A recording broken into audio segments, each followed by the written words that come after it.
The letter was 3 pages long and said almost nothing. This was not an accident. Janis Joplin had been writing letters since she was a teenager, letters to friends from Port Arthur, letters from Austin to people she had left behind in the various cities she had moved through, letters that were long and sprawling and covered the page in the large, pressured handwriting that left indentations on the pages below. She was not a person who had trouble filling a page. She was, in the specific category of correspondence, a natural, someone whose voice translated directly from speaking to writing, who could produce on paper the same quality of presence she produced in a room.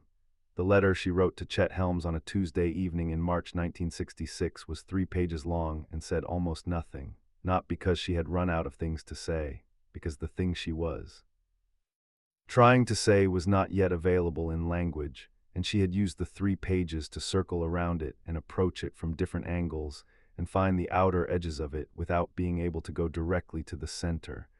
And by the time she reached the end of the 3rd page, she had gotten as close as the language was going to let her get. The closest she got was a single sentence near the bottom of the 3rd page, written in slightly larger letters than the rest, not deliberately larger, just the way handwriting gets when the hand is pressing harder, when the thing being written has more weight than the words around it. I think I found it. I'm not sure what it is yet, but I think this is it. 3 sentences, technically. But they felt like one sentence, the first 2 providing the qualification that the 3rd required, the uncertainty that made the certainty. Honest rather than reckless, she read them back after writing them. She put the letter in an envelope. She addressed it to Chet Helms at the address she had for him in the Haight. She sealed it. She put it on the table next to the apartment door so she would take it to the mailbox in the morning. The rehearsal was Thursday. Chet Helms was the person who had made the phone call. He had called her in Texas, in Austin, where she had been trying to stop, where she had been building the structure of a manageable life out of university classes and a hardware store boyfriend, and a record player used only in the evenings, where she had been doing the hard work of containing a thing that did not want to be contained. He had called from San Francisco, where he was managing and booking acts at the Avalon Ballroom and existing at the center of something that was happening in the Haight, something that was building in the specific way that things build when the people in the middle of them are too inside it to fully see it, but can feel the pressure of it from every direction. He had called to tell her about a band called Big Brother and the Holding Company, who were looking for a singer, and who he thought she might be right for, and who she might want to come meet. She had known Chet for years. He was from Port Arthur, which was the specific geographic fact that made the phone call possible, the connection that ran from the Gulf Coast through the music scene, and the specific community of people from the same place who had found each other in the larger world and maintained the connection across the distances. He had known her when she was the girl who sang too loud in Port Arthur. He had been one of the people who understood early that the singing too loud was not a flaw. He had called her in Texas, and she had listened, and she had said, "Tell me more about the band." He had told her. He had described them with the specific enthusiasm of someone who has been in the room when something is happening and has not yet found the words for the happening. He had said, "Loose." He had said, "They play like they're finding it as they go." He had said, "I think you might fit with what they do." She had said she would come. She had packed what she needed. She had ended what needed ending. She had driven west on a March morning and arrived in San Francisco and let herself into the apartment that had been arranged for her, borrowed someone's place, the temporary accommodation of a person between situations, and she had existed in the city for a few days before the first rehearsal, getting her bearings, remembering the specific quality of San Francisco after the flatness of Texas. The first rehearsal had been on a Tuesday. The letter to Chet had been written on Thursday evening. 2 days later, the rehearsal had not been what she expected. This required some unpacking. She had expected, based on the years of performing in small rooms, based on the first San Francisco chapter and the Austin interruption and the specific accumulation of experience that performing in front of audiences produces, a certain kind of interaction. The interaction of a band with a new singer, which has its own dynamics, its own specific mechanics of assessment and adjustment. She had been the new singer in rooms before. She knew what it felt like to walk into a room full of musicians who had been playing together and were now going to see whether this voice worked with what they did. She had expected assessment. She had expected the specific careful quality of musicians who are listening to a new element and forming opinions about it. She had expected to be heard, evaluated, placed. She had expected the interaction that would determine whether she was the right fit or one of the fits or a fit that required adjustment to become right. What she had not expected was what actually happened, which was that the assessment had been immediate and complete and had lasted approximately 30 seconds, and then something else had started, something that was not the careful process of musicians determining whether a new element worked with the existing elements, but the different thing that happens when elements discover they were made for each other. Peter Albin had been the one to greet her at the door of the third-floor space, which was accessed by stairs that were steep and slightly uneven, and that smelled of the leather goods shop below.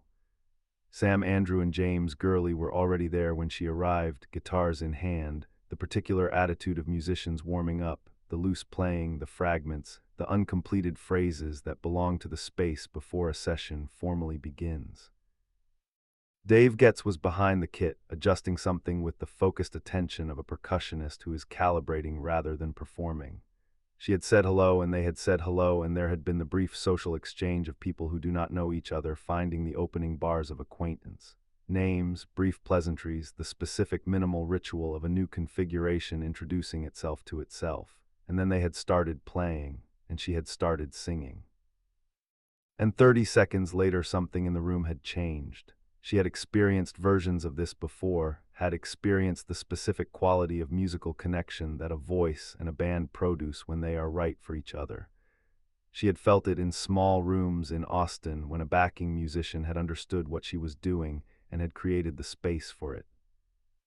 She had felt it in the first San Francisco chapter in moments when the arrangement and her delivery had aligned in ways that were better than either element alone. She had not felt it like this. This was different. The difference was not a matter of degree, not a better version of the thing she had felt before.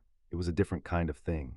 The band played loose, which was the word Chet had used and which she now understood was not a description of their technical precision, but of their specific approach. They played as if the music was happening to them and they were responding to it rather than executing it. The playing was an act of listening rather than performing. They followed the energy wherever it went rather than directing it toward a predetermined destination. She had never had a band that followed her. She had performed with bands that accompanied her, that provided the musical structure within which she could operate, and with bands that played alongside her, creating the context for the voice to work within. She had not had a band that followed. Big Brother followed. When the sound found the room in those first 30 seconds, and Peter Albin looked up from the bass with an expression she could not name but recognized as something important, she understood that the relationship between her voice and this band was going to be different from any relationship she had had before, different in a way she did not yet have language for, different in a way that was going to require time and performances and the specific process of discovering through doing before it could be understood clearly. She sang for 3 hours. At one point during the second hour, James Gurley played something unexpected, a phrase that went somewhere she had not anticipated, that created a space she had not planned to fill, and she followed it instead of returning to where she had been, and the band followed her following, and the music went somewhere none of them had intended and was better for the going. This happened 4 times in 3 hours. Each time, no one stopped to discuss it. The music simply went there and they went with it and came back from wherever it had gone carrying whatever it had found. When the rehearsal ended, she sat in the room with the equipment and the musicians who were packing up and the specific quality of the air in a room after music has filled it, and she tried to locate herself in what had just happened. She couldn't. She was too close to it. The thing that had happened was happening to her, was still in the process of arriving, was not yet resolved into something she could examine from a distance. She went home to the borrowed apartment. She sat at the table with a piece of paper and a pen. She wrote to Chet Helms. The first page of the letter was about the apartment. This was displacement, the classic move of a person who is trying to approach something they cannot approach directly, who needs to warm up through peripheral territory before they can get near the center. She wrote about the apartment, which was on the 2nd floor, and had a window that looked out on a street with a specific quality of afternoon light, and she wrote about San Francisco, which she had missed more than she had let herself know she missed it, and she wrote about the drive from Texas, which had taken 2 days and had passed through landscapes that she described in detail. The second page was about the band. She described them carefully, their individual qualities, the specific things she had noticed about how each of them played, the way the guitar players approached their instruments, the particular quality of Peter Albin's bass playing, which was the foundation of what the band did and which had a specific responsiveness that she had felt immediately. She described the rehearsal space, which was the third floor of a building that also contained a leather goods shop, and the stairs and the sound of the city. Through the one window, she was getting closer. The third page was shorter than the first two. The handwriting was different, less fluid, more considered. The sentences were shorter. She was in the vicinity of the thing. She wrote about the first 30 seconds. She wrote about the moment she understood that the band was going to follow rather than accompany. She wrote about the 3 hours of music and the specific quality of what the 3 hours had felt like. An excavation, she wrote, though she crossed it out because it wasn't right, and then wrote it again because it was the closest thing. And then she wrote the sentence, "I think I found it. I'm not sure what it is yet, but I think this is it." She read it back. It was insufficient. It did not say what she meant in the way that sentences about the most important things are often. Insufficient, they approximate, they gesture toward, they say something that is adjacent to the truth rather than the truth itself. The truth was in the rehearsal room, in the 30 seconds, in the 3 hours, in the way her voice had felt when the band followed it rather than accompanying it. The truth was not available in a sentence, but the sentence was what she had. She sealed the letter and put it on the table. The rehearsal was Thursday. Chet Helms received the letter on the following Saturday. He had not been expecting a letter. He had been expecting a phone call. That was how the people in the scene communicated primarily. The phone calls that ran through the community's network at all hours. The calls that were part business and part conversation, and part the ongoing process of keeping track of where everyone was and what they were doing. She had not called, she had sent a letter, which was itself unusual and which communicated something about the quality of what she was trying to say, that it required the specific form of a letter, the sitting down with paper, the time it took to write 3 pages, the sealing and the address and the mailbox. He read the letter in the kitchen of the house on Frederick Street where he was living, drinking coffee in the morning. He read it the way you read letters from people you know well, quickly at first, for the general shape of the content, and then more slowly, going back over the parts that required more time. He went back over the last 3 sentences several times. He had known Janis since Port Arthur. He had been one of the first people outside her immediate family to understand, without requiring extensive evidence, that the voice was not a normal voice, that what came out of her when she sang was not a more or less proficient version of what other people produced when they sang, but something categorically different, something that operated by different rules and required different conditions and would not be satisfied with the contexts that had been designed for normal voices. He had known this from Port Arthur. He had been carrying it through the years since, through her first San Francisco chapter and her retreat to Texas, and the second chapter that he had helped engineer with the phone call, because the knowledge was not the kind that fades. You heard her once and you knew. He had heard her many times. The letter described the rehearsal with Big Brother in the specific way that people who feel things deeply describe things they feel deeply, in excessive detail about the peripheral facts, in compressed and slightly insufficient language about the central fact. She had described the apartment and the drive and the leather goods shop below the stairs and the specific quality of Peter Albin's bass playing with the elaboration of someone who is approaching something from all sides, because approaching it directly would require a precision that the language hasn't produced yet. And then the 3 sentences. He knew what she meant. He had been in enough rooms to know the difference between a singer finding a band and a singer finding the thing. And the thing she was describing, the 30 seconds, the following rather than accompanying, the 3 hours, was the second kind. The first kind you could describe accurately. The second kind produced 3 sentences that said almost nothing and meant everything. He thought she found it. He put the letter in the drawer, where he kept things he was going to need to be able to find later. The Thursday rehearsal was different from the Tuesday rehearsal. Not worse, different. The first rehearsal had the quality of discovery, of something being found as it happened, of the specific electricity of a new configuration encountering itself for the first time. The second rehearsal had the quality of the morning after, less electric, more substantial. They were beginning to understand what they were doing rather than simply doing it, beginning to make choices rather than being made by the choices the music was making for them. She was still excavating, the word she had used and crossed out and used again in the letter, still going down into something in the performances and coming back with whatever she found there and giving it directly to the musicians without filtering it. Which was what she had always done, but which felt different with a band that received what she gave rather than simply working around it. The rehearsals continued, Thursdays, sometimes Saturdays. The songs they were playing became the songs they understood, and the songs they understood became the songs they owned, and the owning of them produced the performances, the small venues in the Haight, the Avalon bookings that Chet arranged, the specific community of the San Francisco scene that came to the shows and understood, with the specific attentiveness of people who had been listening carefully for years, that something was happening. She did not write to Chet again about the finding. The letter had said what it could say, which was not the whole of what needed saying, but was the part of it that language could carry. The rest of it was in the performances.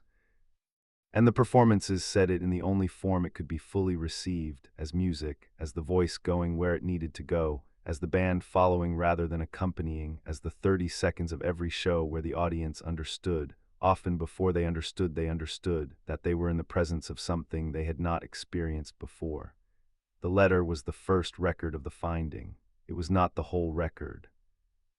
The whole record was assembled over the following years, the recording sessions and the shows and the tour and the reviews and the audiences, the long accumulation of evidence that the sentence in the letter had been accurate. She had found it even if she had not known what it was yet. She knew by the time the whole record was assembled. She knew it was this, the specific configuration of a voice and a band that did not accompany each other but followed each other, that played as if the music was discovering itself as it happened, that went wherever the energy went without deciding in advance where the energy should go. It was the context, that was what she had found. Not a new voice, the voice had always been there. Not a new understanding of the music, she had understood the music since she was 17 and heard Bessie Smith for the first time. The context, the configuration. The specific architecture of musicians and voice and approach that allowed the thing that was always in her to arrive at its full size without anything reducing it on the way. Big Brother was the context. The Tuesday rehearsal was the finding of the context. The letter to Chet was the first attempt to say so. I think I found it. I'm not sure what it is yet, but I think this is it. She had been right, and by the time she was sure, by the time Monterey had happened and the records had been made and the voice had reached the audiences that were going to receive it, the sentence in the letter was already 3 years old, already part of the record, already the earliest evidence of a certainty that had begun as I think and had become, through the performances and the years, I know. The rehearsal had been on a Tuesday. The letter had been written Thursday evening. The prova was Thursday. She sealed the envelope, she put it on the table by the door, she went to sleep. In the morning she mailed it on the way to the rehearsal space, dropping it in the box on the corner of Haight Street, the letter sent, the words out in the world, the insufficient sentence in transit toward the person for whom it was intended.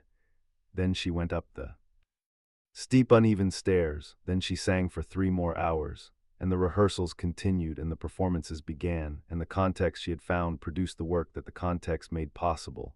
And the work went out into the world and found the people who needed it, received not as something they were listening to, but as something that was happening to them, that they had not planned and could not stop, and would carry afterward in the specific place where the music that arrives completely is kept. That she had not yet been able to name in the letter was the thing that the performances would spend the next 4 years naming, the context, the voice and the band that followed each other as far as the following could go. The context, it turned out, was everything. She went.